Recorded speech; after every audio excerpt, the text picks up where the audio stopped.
नमस्कार मित्रांनो, माझ्या व्हिडिओमध्ये आपल्या सर्वांचं स्वागत आहे. आजच्या ज्या व्हिडिओचा विषय आहे तो एका जिम्मेदार पित्याहून आहे. म्हणजे माझं असं म्हणणं नाही की सगळेच जे वडील असतात, जे पिता असतात, जे गैर जिम्मेदार असतात ते जिम्मेदारच असतात. पण जर माणूस म्हणून आपण जन्माला आलो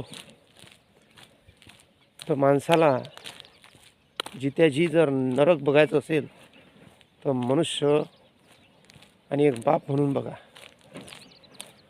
कारण त्या बापानं जर समझोता केला नाही तर या जगातला कुठलाच संसार टिकणार नाही.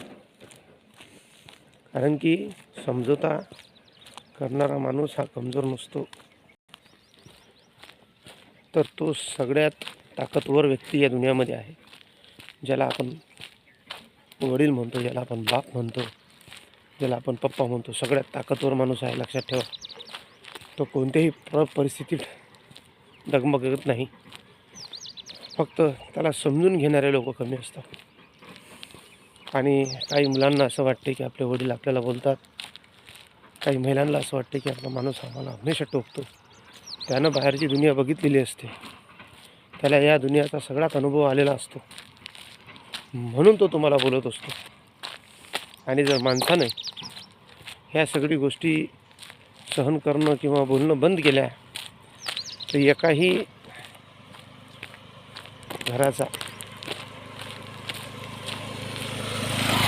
एकाही परिवाराचा एका जाग्यावर येणं लय कठीण आहे. कारण की जिवंतपणी तो मनुष्य तुमच्यासाठीच धावतो. त्याला काय लागते? सगळ्यात जुने कपडे घालणारा तुमचा बाप आहे, सगळ्यात जुन्या गोष्टी वापरणारा तुमचा बाप आहे. दिवाळीलासुद्धा कपडे नाही घेत असेही बाप आहेत. कुठं फक्त फंक्शन असलं तेव्हाच कपडे घेतात असेही बाप आहेत. व त्याच्या कपड्याला प्रेससुद्धा नसते, प्रेस.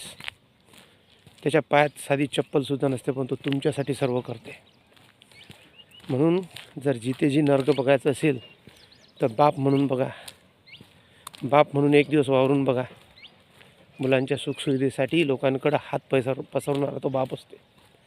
नाही तर त्याला त्याच्या एकट्याच्या सुखासाठी काय करायचं आहे? एकट्या माणसाला किती पैसा लागते, पण तुमच्यासाठी सगळं करते.